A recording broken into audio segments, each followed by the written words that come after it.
For the past few weeks, I've been seeing these videos popping up in my Facebook timeline, and it's drone footage, amazing drone footage of what's called pullback shots, and it's these guys who are pulling back through tiny little gaps in trees and between fence posts, and they seem to be going for miles and miles and miles.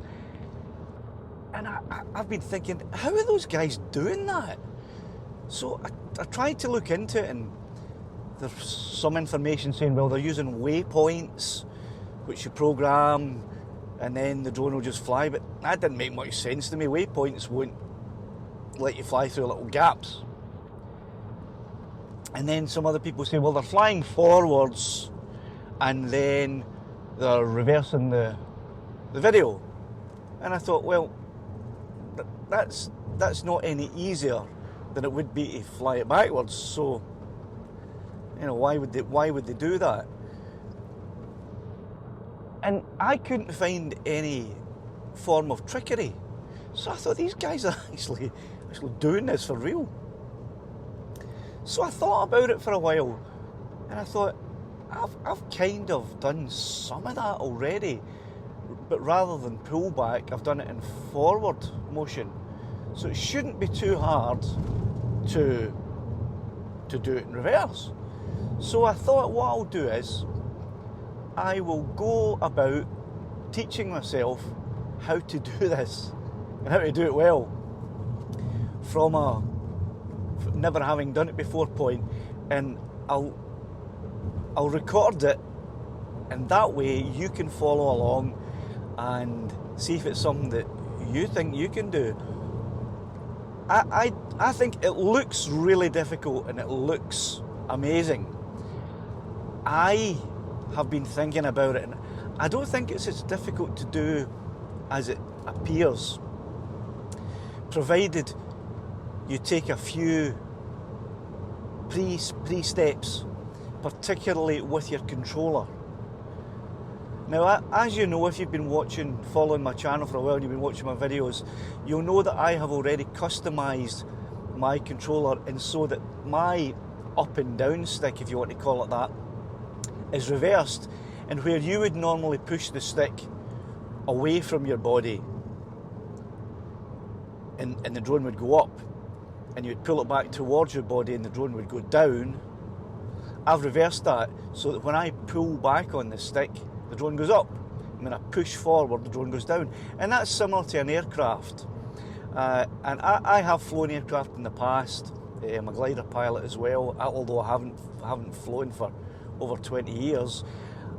And pulling back on the stick to make things go up is a much more natural way for me to do it. So that's why I change the sticks. So I think with a few more customization changes to the sticks, that's where you need to start. So that's what I'm going to do today. So the changes I'm talking about that you should make to your sticks are these. So what you want to do is go into the settings by hitting the three dots in the top right corner there. And you want to go into control and scroll down to where it says stick mode. And you can customize this. So click on the custom. And as you just juke it up and down, you'll see you can change settings. Click on change settings, and this allows you to move any of the sticks to any position you want. So for example, on the right stick, if I wanted the backwards and forwards to change, I would just tap on the backwards and hold it and just drag it down, and the backwards and forwards stick will swap position. This is where you want it if you're going to be setting up your control sticks the way I have it to fly backwards. It's as if you're flying forwards, but the camera is mounted on the back of the drone. Okay, if you're not happy with that, you can, if you look at the left stick, I'm going to change the turn right and turn left. You can swap those over just by dragging and dropping, and it will swap them. Now once you've finished and you're happy, you can test it out a few times to see if until you've got it exactly where you want it. Just click save and come back out of here by tapping off of the screen.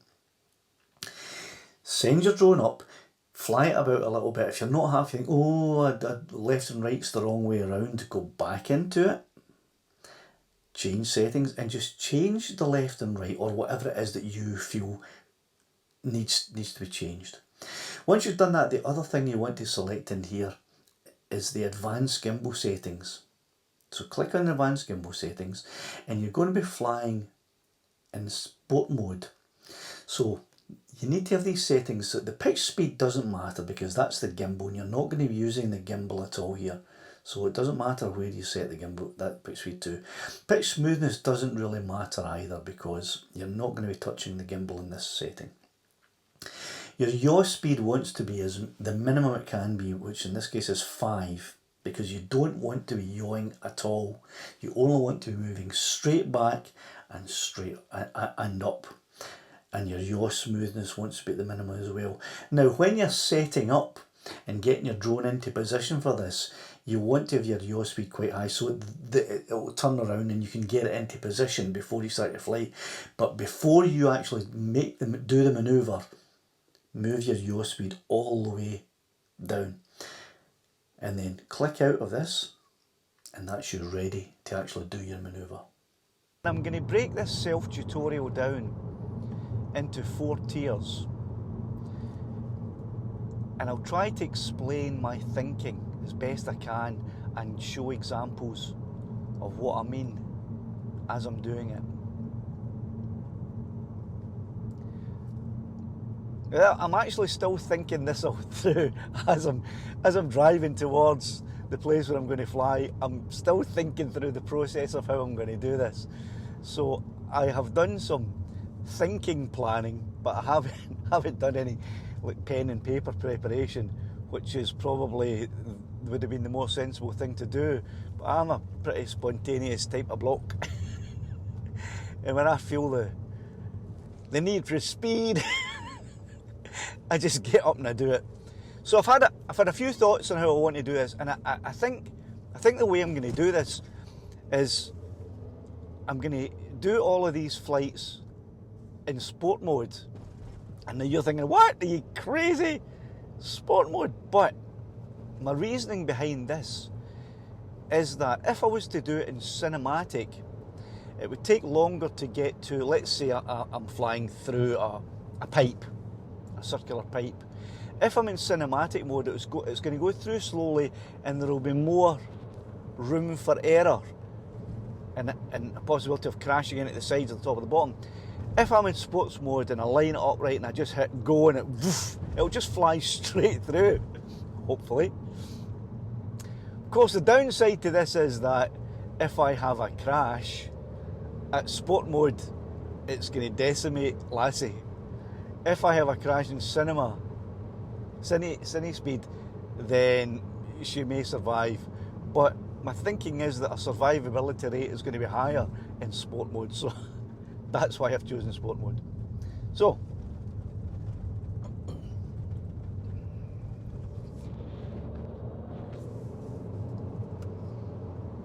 let me get on the ground and talk to you about the 4 tiers.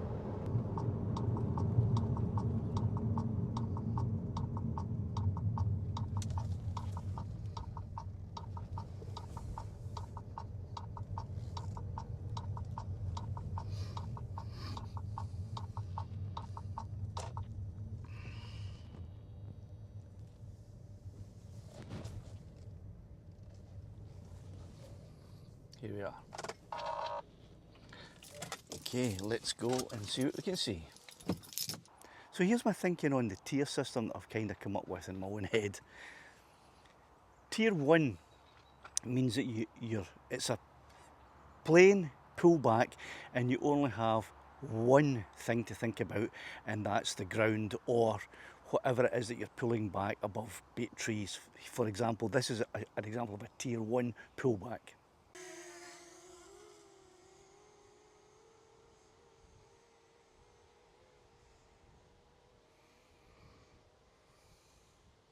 To start the shot, before you start the shot, what you want to do is put your drone up to a point where, from your point of view,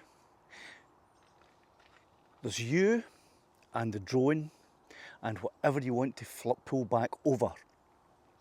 And you can see that in a straight line back, it's going to clear that line of trees.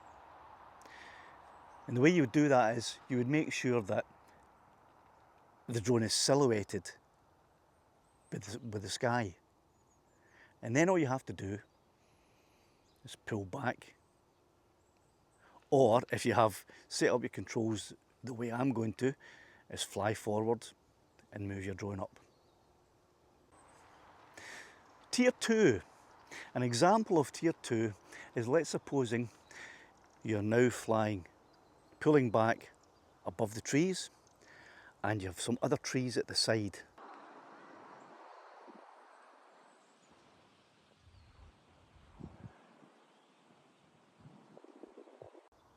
So you're pulling back into this area here. That would be a Tier 2, 1, 2. Here's an example of that.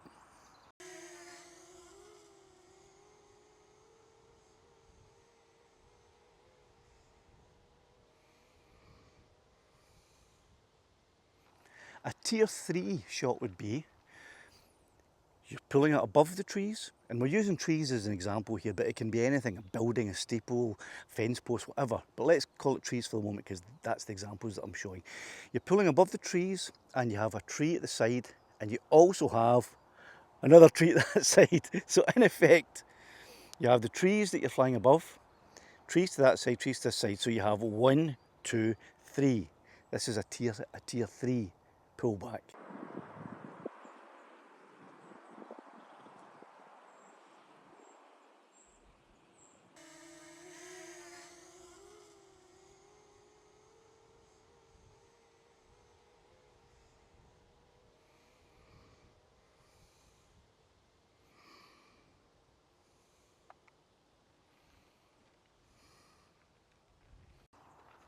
And finally, a Tier 4 pullback is if you're flying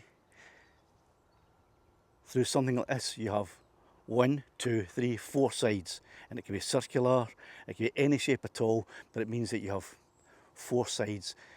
And here's an example of that.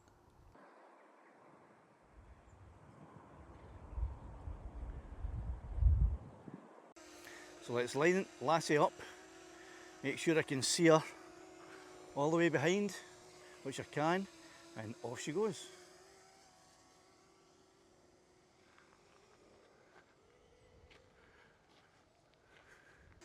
So you can see that you can have some fun going out and trying to find level 1, 2, 3 and 4 tiers that you could fly through and use this pullback technique.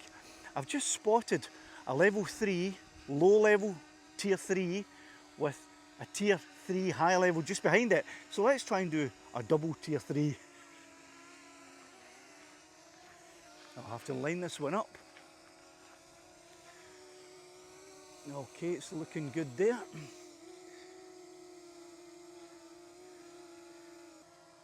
Go on, Lassie, you can do it.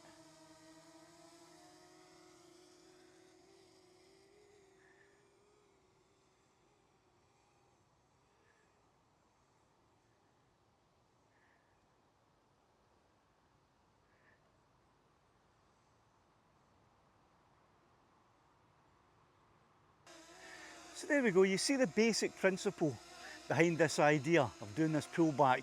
To make it look really effective, you'll have to find an area that has a lot of obstacles, but that you can see clearly all the way through, and just use this technique and you'll get the fantastic shots that these guys on YouTube and Facebook get. I'm going to be looking about my area for some locations like that, and hopefully I can include some of those in the upcoming videos. But this is somewhere to start. Don't forget though, when you have changed the controls to the settings, if you do decide to change them to the settings that I've put them in here, practice a little bit, because it takes a bit of getting used to flying in the opposite direction that you're used to.